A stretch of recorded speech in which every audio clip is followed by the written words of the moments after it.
আসসালামু আলাইকুম। Doctor consultancy থেকে আমি আসাদুল্লাহ টিভি.বিডি ইউটিউব চ্যানেল থেকে আসাদুল্লাহ কনসালটেন্ট আছি তোমাদের সাথে এমবিবিএস ফোর্থ ইয়ার। আজকে যে লেকচারটা দিব খুবই গুরুত্বপূর্ণ একটা লেকচার, বিশেষ করে যারা আমার লেকচারটা অভিভাবকরা দেখবেন, মা বাবারা দেখবেন, মনোযোগ সহকারে লেকচারটা দেখবেন। হ্যাঁ, তোমরা দেখো যে তোমরা অলরেডি মেডিকেলে ভর্তি হয়ে গেছো। এখানে মাইগ্রেশনে আবার যখন পরিবর্তন হবে তখন আবার কলেজ পরিবর্তন হওয়ার পরে ভর্তি হবা। সম্পূর্ণ আগামী কয়েকদিনের মধ্যে তোমাদের সবকিছু আঁকে হয়ে যাবে, বুঝতে পারছো? তো ক্লাস ঈদের আগে ওরিয়েন্টেশন 29 তারিখে হতে পারে। ওরিয়েন্টেশন ঈদের পর থেকে মূলত ক্লাস নিয়মিত শুরু হয়ে যাবে। তো আজকে যে বিষয়টা বলবো সেটা হচ্ছে যে মেডিকেলে ভর্তির পর সারা জীবনের জন্য বাড়ি থেকে বের হওয়া লাগবে।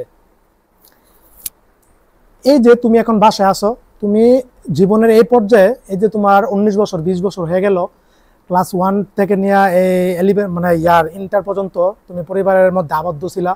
পরিবার হয়তো বেশিরভাগ স্টুডেন্টরাই কি বাসা থেকে আসা যাওয়া করছো, স্কুল লাইফ, কলেজ লাইফ, সবকিছু হাই স্কুল স্কুল যা আছে সবকিছু তুমি বাসা থেকে আইসা হয়তো লেখাপড়া করছো, বাসায় থাকছো। অনেকে হয়তো কম সংখ্যক যেটা হোস্টেলে থাকছে, মেসে থাকছে, বাইরে থাকছে, কিন্তু 80% স্টুডেন্ট কিন্তু বাড়িতে থাকছে। হ্যাঁ, স্কুল লাইফটা, কলেজ লাইফটা সবকিছু বাড়িতে কাটানো হয়। কিন্তু তোমরা এই যে এখন যে মুহূর্তটা আসো না, তোমরা কিছুদিন পরে মেডিকেলে চলে যাবা। এই মেডিকেলে যে চলে যাবা, এই যে বাসা থেকে তুমি বের হবা, এই বের হওয়াটা তোমার সারা জীবনের জন্য বাসা থেকে বের হওয়া হবে। যেভাবে বাসা থেকে তুমি বের হবা, এমন করে মানে এটাই তোমার মৃত্যুর আগ পর্যন্ত, এটাই তোমার বাসা থেকে বের হওয়ার মানে সর্বশেষ মানে বের হওয়া।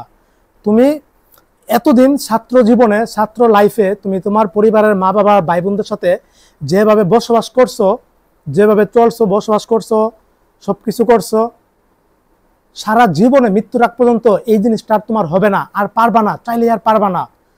সুতরাং এই যে তুমি মেডিকেল অ্যাডমিশনে যেদিন বাসা থেকে বের হয়ে আসবা, ধরে নাও এটাই তোমার বাসা থেকে শেষ বের হয়ে যাওয়া। বিদ্যা অর্জনের জন্য, ডাক্তার হওয়ার জন্য, শিক্ষা অর্জনের জন্য, জ্ঞানের জন্য মানে বাড়ি গাড়ি, মা বাবা, পরিবার সব ত্যাগ করা লাগে। এটাই তোমার আসল বিসর্জনটা। তুমি কিন্তু এখন আর ওই মানে স্কুল কলেজ লাইফের গণ্ডিতে না, এখন তুমি একটা উচ্চ শিক্ষার একটা মানে শিক্ষা অর্জন করতে যাচ্ছ, বুঝতে পারছো? মানে উচ্চ শিক্ষার যে শিক্ষাটা আছে, এই উচ্চ শিক্ষা অর্জন কয়জন করতে পারে? নগণ্য মানুষ। তোমরা দেখো মেডিকেল অ্যাডমিশন এবার দিচ্ছে 1,36,000 জন। সেখানে উচ্চশিক্ষায় মানে ডাক্তার হওয়ার সুযোগ পাইছে মাত্র বাংলাদেশ থেকে সরকারিতে 5,000, বেসরকারিতে 3 থেকে 4,000 স্টুডেন্ট। ধরলাম আমি সব মিলে টিলে 10,000 স্টুডেন্ট ডাক্তার হওয়ার সুযোগ পাইছে, আর বাকি 1,20,000 কিন্তু আউট। ওরা সুযোগ পায়নি ডাক্তারি পড়ার, পারবে না। আর তুমি এখন কিন্তু নিজেকে তুমি অন্য লেভেলে তুলনা করবা। এবার এটা বলতেছি না যে মেডিকেলে আসার পরে মেডিকেল টাইটেল লেগে আছে তুমি এখন ব্যবসা নিবা, বন্ধু বান্ধবকে তুমি মনে করো অন্যরকম ভাবে আর বার্তা দিবা না, মানে ভাই ব্রাদার, পরিবার গ্রামবাসী যারা আছে এরকম ব্যবসাবের নিবা না। তো এটা দরকার নাই। একদম সহজ সরল সাধারণ, আমি যেভাবে সাধারণ জীবনযাপন করি এবার সাধারণ জীবনযাপন করবা, সহজ সরল থাকবে, বুঝতে পারছো? তুমি মানবিক ডাক্তার হওয়ার চেষ্টা করবা। তুমি একদম আহামরি কি হয়ে গেছো যে একদম তোমার এখন ব্যবসা নিতে হবে, মেডিকেল টাইটেল লাগা দিছো। মেডিকেলের মধ্যে বেশিরভাগই কি মেডিকেলে আসার পরে ব্যবসাবে থাকে, অন্যরকম একটা মানে কন্ডিশনে থাকে। বিশেষ করে তুমি দেখো তোমার যেসব বন্ধু বান্ধবরা সরকারিতে চান্স পাওয়ার পরে ওরা তোমার সাথে কি ব্যবহার করে এখন এখন আর পারতে দেন। আগে যারা কথাবার্তা বলতো, মানে নিয়মিত যারা তোমার সাথে যোগাযোগ করতো, আড্ডা দিত, গল্প গুজব করতো, এখন ট্রান্সফার করে দেখবে যে ওরা এখন তোমার সাথে কোনো যোগাযোগই নাই। এগুলো হচ্ছে ব্যবসা। 99% এই কাজটা করে। ব্যবসার বাইরে নেওয়ার কোনো কারণ নাই। তুমি সাধারণ মানুষের মতো একটা মানুষ মনে করো, বুঝতে পারছো? তো যেটা বলতেছিলাম, এই যে তোমরা বাসা থেকে বের হবা, এটাই তোমার জীবনের সর্বশেষ বের হওয়া। আর ওইভাবে আর ছাত্র লাইফের মতো বাসায় কখনো থাকতে পারবা না। সুতরাং এই মুহূর্তে অভিভাবকদের কি করণীয়? আপনার সন্তান এই মুহূর্তে আপনার কাছে আছে, আপনার চোখের নজরে আছে, আপনার বাসায় আছে। আপনি আপনার মানে ছেলে সন্তানের সাথে এই মুহূর্তটা সবচেয়ে সেরাভাবে কাটানোর চেষ্টা করুন, মানে সবচেয়ে ভালো মুহূর্তগুলো কাটানোর চেষ্টা করুন, বুঝতে পারছেন? ওদেরকে কোনো মানে আঘাত দিবেন না, কোনো বকাবাজি করবেন না, একদম অনেক কেয়ারিং করবেন, যত্ন করবেন। মোটামুটি এতদিন আমি জানি তোমাদের সাথে কি কি ঘটনা ঘটছে, কি কি আচরণ করছে। বেশিরভাগ পরিবার, অনেক পরিবার দশ অনেক ভালো, কোনো চান্স পাইনি টাইনি অথবা ইয়া করেনি, অনেক কোনো কিছু বলেনি, সাপোর্ট দিচ্ছে, অনেক পরিবার আছে। কিন্তু বেশিরভাগ পরিবারে কিন্তু একটা অন্যরকম স্টুডেন্টদের একটা মানসিক টর্চারে রাখছে। কয়েকদিন আগেও আমার কালকে দিন আগে একটা মেয়ে মেসেজ দিচ্ছে সরকারি মেডিকেল কলেজে চান্স পাইনি, তখন রেজাল্টের পরে পরিবার ভালো ব্যবহার টেবার করছে, এখন পরিবার বলছে ন্যাশনালে ভর্তি হয় আর তোর পড়া লাগবে না, এমনকি এমএ বলতেছে সেকেন্ড টাইম দিবে, এমনকি বাড়ি ঘর সাইডা দিবে, দরকারি কোনো একটা জব কইরা নিজেকে প্রস্তুত করবে, সেকেন্ড টাইম দিয়ে মেডিকেলের চান্স হয়, তারপর আবার বাসায় যাবে। মানে কি পরিমাণ টর্চারিং এর মধ্যে আছে, মানসিক এর মধ্যে মানে মানসিক দিক দিয়ে দুর্বল হয়ে গেছে। এরকম পরিবার অভিযোগ যারা আছে করবেন না। আর যারা এবার মেডিকেলে ভর্তি হয়ে গেছেন, আপনার ছেলে সন্তানদেরকে সর্বাত্মক ভালো আচরণ ব্যবহারগুলি এই মুহূর্তগুলি করেন, এটাই আপনার সাথে আপনার ছেলেমেয়ের কাটানো সর্বশেষ মুহূর্ত এই সময়টাই। পরে যে মেডিকেল অ্যাডমিশন বাসা থেকে বের হয়ে আসবে, আর সারা জীবনও আপনার কাছে ওইভাবে আর আসা হবে না, ওইভাবে আর থাকা হবে না। এখন তোমরা যেভাবে এত বছর দীর্ঘ এই 12টা বছর যেভাবে লেখাপড়া করছো, দেখো তুমি তোমার উচ্চশিক্ষার জন্য দীর্ঘ 12টা বছর শুধু এই লেখাপড়া করা লাগছে, জাস্ট তুমি তোমার স্বপ্নটার কাছে পৌঁছানোর জন্য। তার মধ্যে আবার নগণ্য পরিমাণে স্বপ্নটা পাইছে, কত প্রতিযোগিতা, এমনকি এই স্বপ্নটা ধরার জন্য কত প্রসেস, কত কিছু, এমনকি কত টাকা পয়সা খরচ, বুঝতে পারতেছো। সুতরাং মেডিকেলে আসার পরে এইভাবে তোমার পুরো জীবনটা চলে যাবে। এমবিবিএস 6 বছর চলে গেল, ধরলাম আমি 7 বছরে 6 বছর চলে গেল, এমবিবিএস 6 বছর চলে আসে, এই তোমার হোস্টেলে থাকতে হবে, মেসে থাকতে হবে, বাসা থাকতে হবে, যে কোনো তোমার। আর মেডিকেল কলেজে বাসা থেকে আসা যাওয়া করতে মাত্র নগণ্য, ধরো 5% স্টুডেন্ট হয়তো বাসা থেকে আসা যাওয়া করবে, আর বাকি সবাই মেসে থাকতে হবে, হলে থাকতে হবে, হোস্টেলে থাকতে হবে, এভাবে কাটাতে হবে। এমবিবিএস 6 বছর লাইফ তোমার চলে গেল, হ্যাঁ, কিন্তু এখন যেভাবে বাসায় যেভাবে বসবাস করতেছো, মেডিকেলে ভর্তি হওয়ার পরে যতবার বাসায় যাবা এতবার কিন্তু আগের মতো আর জীবনে বসবাস করতে পারবা না, ওই ফিলিংসটা পাবা না, বুঝতে পারছো। তারপরে 7 বছর যখন তুমি এমবিবিএস শেষ করবা, তখন তোমার কি ঘটনা ঘটবে, তখন তোমার এসে ক্যারিয়ারের জন্য তুমি ফোকাস করবে, তখন ক্যারিয়ার জন্য দৌড়াদৌড়ি করতে হবে, বুঝতে পারছো। তখন তুমি জবের জন্য, চাকরির জন্য, বিসিএস এর জন্য, এফসিপিএস এর জন্য, ডিগ্রির জন্য তুমি দৌড়াদৌড়ি করতে হবে। তখন বাসা কিন্তু ওইভাবে আর তোমার থাকা হবে না রে ভাই, হবে না রে বোন। তখন তোমার ক্যারিয়ারের পেছনে দৌড়াতে হবে।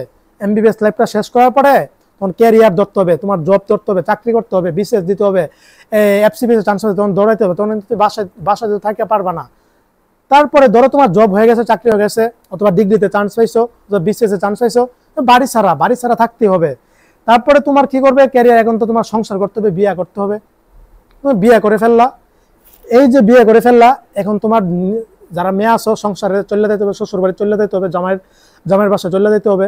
যারা ছেলে আসো তুমি তো বাসায় থাকবো, তোমার নিজে প্রতিষ্ঠিত হয়ে বাড়ি গাড়ি করবা। এই যে সংসারের মধ্যে এখন আবদ্ধ হয়ে গেলা, তখন কিন্তু পরিবারের কাছে আর তুমি থাকলা না, বুঝতে পারছো। এভাবে এক সময় তুমি তোমার অন্য একটা জিন্দগি, এখন তুমি একটা সংসারে প্রবেশ করে ফেলছো। এতদিন তোমার মা বাবা যে একটা সংসারে আবদ্ধ ছিল, এখন তোমার একটা সংসার হয়ে গেল, তখন তুমি তোমার সংসার নিয়ে ব্যস্ত থাকবে, তুমি তোমার মানে বউ নিয়ে ব্যস্ত থাকবে, তুমি তোমার ছেলে সন্তান নিয়ে ব্যস্ত থাকবে, ওদের ক্যারিয়ার নিয়ে টেনশন করতে করতে অবশেষে কি করবা, এক সময় তোমারও বয়স হয়ে যাবে, তোমারও ছেলে মেয়ে হবে, তো অনেক সময় মৃত্যুর পর্যায়ে চলে যাবা। মানে জীবনের সফলতা খুঁজতে খুঁজতে এক সময় তুমি তোমার মৃত্যুর দ্বারে যে কখন উপস্থিত হয়ে যাবা সেটা তুমি টেরও পাবা না, এবং এক সময় যা দেখবে তুমি বৃদ্ধ হয়ে গেছো। মানে লাইফ এটাই জীবন। কিন্তু সফলতা এতদিন বলছে যে ভালোভাবে তুমি পড়ো, এসএসসি পিএসসি তো ভালোভাবে, জিএসসি তো ভালোভাবে, এসএসসি তো ভালোভাবে, ইন্টারটা ভালোভাবে পড়ো, জিপিএ 5 পাও, 12 একটা ক্যারিয়ার করো, তারপর একটা চান্স পাও। চান্স হচ্ছে মেডিকেল আসছো, মেডিকেলে এমবিবিএস আসার পরে এখন তোমার ভালোভাবে পড়তে হবে। এমবিবিএস শেষ করার পরে তোমার বলবে যে না, তোমাকে এখন এফসিপিএস এ চান্স হতে হইব। এফসিপিএস এ চান্স পাওয়া অনেক কঠিন, এটা হাতে গোনা 5% 10% মানে ডাক্তাররা পা। তবে এফসিপিএস চান্স পাওয়ার বলে বলছে না, তোমার এখন বিসিএস লাগবে, বিসিএস চান্স পাওয়ার পরে এফসিপিএস চান্স পাওয়ার না, তোমার এখন আরো বড় ডিগ্রি অর্জন করতে হবে। এভাবে তোমার বয়সটা হয়ে যাবে 40-45। এভাবে তোমার মানে এটা নিয়ম, সমাজের নিয়ম, এটা না এটা থেকে এটা করতে হবে, এটা করতে হবে, এটা করতে হবে, এটা করতে হবে, এক পর্যায়ে তুমি মৃত্যুর সম্মুখীন হয়ে যাবা, বুঝতে পারছো। দেখবা যে যা দেখবা জিনিসটা আখিরাতের জন্য কিছু করা হয়নি, দুনিয়ার পেছনে ঘুরতে ঘুরতে এটা একটা সম্পূর্ণ একটা মিথ্যে, একটা ধোঁকা, পুরো দুনিয়াটি একটা ধোঁকা। এই যে পুরো লাইফ, ক্যারিয়ার, টাকা পয়সা সবটাই এটা সম্পূর্ণ, এটা একটা ধোঁয়াশা, একটা ধোঁকা। সম্পূর্ণ জিনিসটা, সম্পূর্ণ প্রসেসটা, সম্পূর্ণ সিস্টেমটা, বর্তমানে যে সিস্টেম, সফলতার যে সিস্টেম, এখানে 90% ডিপ্রেশনে, হতাশায়, টাকা পয়সার জন্য। এই যে সিস্টেমটা, পরিবেশটা এরকম একটা কন্ডিশনে চলে গেছে, আগে কিন্তু এরকম ছিল না, বুঝতে পারছো। এটার জন্য আমার দেশ মানে এটার জন্য আমরাই দায়ী, বুঝতে পারছো। এখন ক্যারিয়ার অনেক কষ্ট হয়ে গেছে। তো সুতরাং এভাবে কিন্তু তোমার পরিবারের জন্য আর কিছু, তোমার মা বাবার জন্য আর জীবনে, সারা জীবনে তোমার কিছু করা হবে না, বুঝতে পারছো। তো সুতরাং আমি মা বাবাদেরকে বলতেছি, আপনার ছেলে সন্তানদের সাথে এই সময়গুলি খুবই ভালো ব্যবহার করেন, আচরণ করেন, ওদেরকে একটু ভালো মন্দ খাবার দাবার দেন, খাওয়ান, সুন্দর ব্যবহার করেন, গল্প গুজব করুন, আড্ডা দিন, তো দরকার একটু ট্যুরে যান, ঘোরাফেরা করুন, একটু সময় আছে এখনো, ক্লাস শুরু হওয়ার পরে আর ওইভাবে আর সময় টময় পাবেন না, এমনকি আপনার ছেলেও আপনার চোখের নাগালে থাকবেন না। মানে মেডিকেলে যাওয়ার কিন্তু ছুটিও নাই, বছরে শুধু 3টা বড় ছুটি পাবে, তারপরে কিন্তু আর কোনো আর ছুটি মুটি নাই, বুঝতে পারছো? মাঝখানে হয়তো মাসে একবার টাইবার ছুটি মুটি পাইলে তখন যাওয়াটা লাগবে, কিন্তু ওই যাওয়াতে আর কোনো ফিলিংস পাবা না। তুমি তোমার আইটেমের প্যারাই জীবন শেষ, আইটেম কার্ড টার্ন প্রফের প্যারাই তোমার জিন্দগি শেষ হয়ে যাবে এখানেই, বুঝতে পারছো? তখন অন্য একটা কন্ডিশনে থাকবা, বুঝতে পারছো? তো সুতরাং আপনারা ছেলেমেয়েদের সাথে উত্তম ব্যবহারটা করেন, সবচেয়ে সুন্দর আচরণটা করেন, যেন আপনার এই বর্তমানে মেডিকেল আসার আগ পর্যন্ত মানে আচরণগুলি যেন আপনার ছেলে সন্তান যেন সারা জীবন মনে করে, মানে ভালোবাসা দিয়ে আগলিয়ে রাখেন, সাপোর্ট দেন। এই আচরণগুলি অনেক পরিবার আছে অনেক বাজে ব্যবহার করে, অনেক টর্চারিং করে, মানসিক টর্চারিং করে, মানে কথায় কথায় বকা বাজি অন্যরকম এখনো করে, এরকম অনেক পরিবার আছে, বুঝতে পারছো? অনেক পরিবার আছে। এগুলি এখন করার দরকার নাই। আপনার মেয়ে আপনার ছেলে যখন যেদিন মেডিকেলে যেদিন বেরোয় আসবে, মানে বাসা থেকে বেরোবে, আপনার কলিজা ফাইটটা যাবে, আপনার ভিতরটা শুকিয়ে যাবে, যে কষ্টটা আপনার হবে সেটা আপনি মানে কাউকে বুঝাইতে পারবেন না, নিজের কাছে মনে রাখবেন। যে পরিবারগুলি এখনো খারাপ ব্যবহার করতেছে, টর্চার করতেছে, একসময় ওনারে কান্না করবে, মানে মানে কি বলতাম, একদম শ্বাসকষ্ট বন্ধ হয়ে যাবে, এরকম দশা হবে। না ছেলেকে বুঝতে দিবে, না ছেলে মেয়েদেরকে বুঝতে দিবে, না মানে পরিবারের অন্য কাউকে বুঝতে দিবে, কষ্টটা নিজের মধ্যে থাকবে, অন্যরকম একটা কন্ডিশনে থাকবে। অনেক খারাপ লাগবে, অনেক যারা মা বাবা আছে ওদের অনেক খারাপ লাগবে, কষ্ট লাগবে অনেক। মানে ছেলে সন্তান হাত ধরে হইতেছে আর চোখে নাগালে মানে দেখতে পারবে না। আগে যে ছেলে মেয়েদেরকে ভালোভাবে খাওয়া দিত, মানে চোখের নাগালে রাখতো, শাসন করতো, এগুলি কোনো কিছু আর করা হবে না, আর কখনো আর করা হবে না। এখন আপনার ছেলে একটা অন্য কন্ডিশন চলে গেছে, আপনি চাইলে আর শাসন করতে পারবেন না, কোনো কিছু আর করতে পারবেন না, জাস্ট ফোনে যোগাযোগ হবে। কিন্তু এই যোগাযোগের মধ্যে এখন যেভাবে একটা কানেকশন সরাসরি, এই কানেকশন আর ফোনের কানেকশনে আকাশ পাতাল ব্যবধান হয়ে যাবে, বুঝতে পারছেন? অনেক কষ্ট লাগবে, মানে প্রথম দিক দিয়ে আছে মা বাবাদের অনেক কষ্ট লাগবে। তবে দেখো, মা বাবা তোমাদের জন্য যা যা করছে এটা তোমরা এখন বুঝবা না। কখন বুঝবা? যখন তুমি নিজে একসময় মা বাবা হবা, মা বাবার স্থানে যখন তুমি নিজে যাবা, তখন বুঝতে পারবা তোমার মা বাবা তোমার জন্য কি করছে। তোমাদের জীবনে পুরোটা জীবন তুমি তোমার বাবার সারা জিন্দগির কষ্ট উপার্জিত হাতটা যদি একটু দেখতে পারতা, প্রকৃত মানে অন্তর্নয়ন দিয়া যদি এই হাতটা দেখতে পারতা, এই শক্তিগুলি যদি মানে কি পরিমাণ শক্তি দিয়ে বের হয়েছে এটা যদি দেখতে পারতা, কি পরিমাণ কষ্ট সহ্য করছে এটা যদি তুমি বুঝতে পারতা এখন, তাহলে এই মা বাবার পায়ে সারা জীবন সেজদা দিয়ে পড়ে থাকতা, বুঝতে পারছো?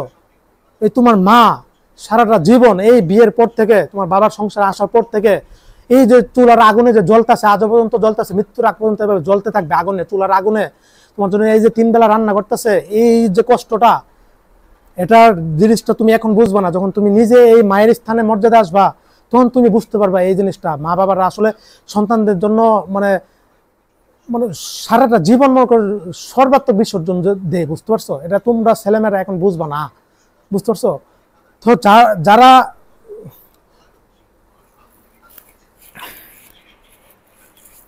অনেক স্টুডেন্ট আছে বাসা থেকে বের হওয়ার পরে এমনও হবে যে ওর মা বাবাকে আর দেখতে পারবে না, মা বাবা মারা যাবে, পরিবারের অনেক ভাই ব্রাদার যারা আছে ওরা অনেক মারা যাবে। এটা কত একটা কষ্টের, এটা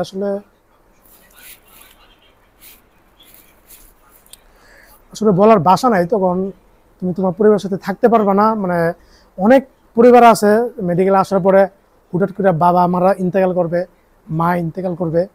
তো এই জিনিসটা কতটা কষ্টের এটা আসলে বলার ভাষা নাই। এটা আমি বুঝি। আমার মা মারা গেছে, মায়ের সাথে শেষ মুহূর্তে ছিলাম। আমার রুমমেট একটা ছিল, ক্লাস থেকে আসছে, আসার পরে বাসা থেকে ফোন আসছে যে বাবা মারা গেছে। এটা যে একটা কতটা কষ্টের। তোমাদের সাথে এমন ঘটনা না ঘটুক, দোয়া করি মা বাবার মৃত্যু সজ্জে যেন মা বাবার পাশে থাকতে পারো। মানে আমি ছিলাম মা বাবার পাশে, আমি ছিলাম মায়ের মৃত্যুর 1টা মাস। আমি না থাকলে অনেক কষ্ট হতো।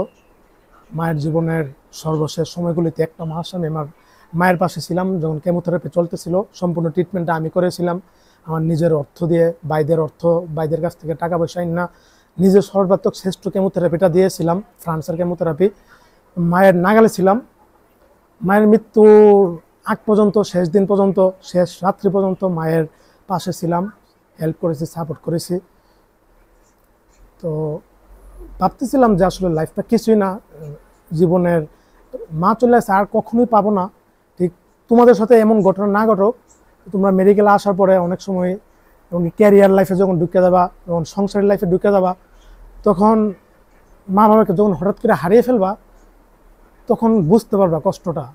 তো তোমার এখন মন চাইবে যে সারাটা জীবন যেন তুমি তোমার মা বাবার পাশে থাকতে পারো, আগলিয়ে রাখতে পারো।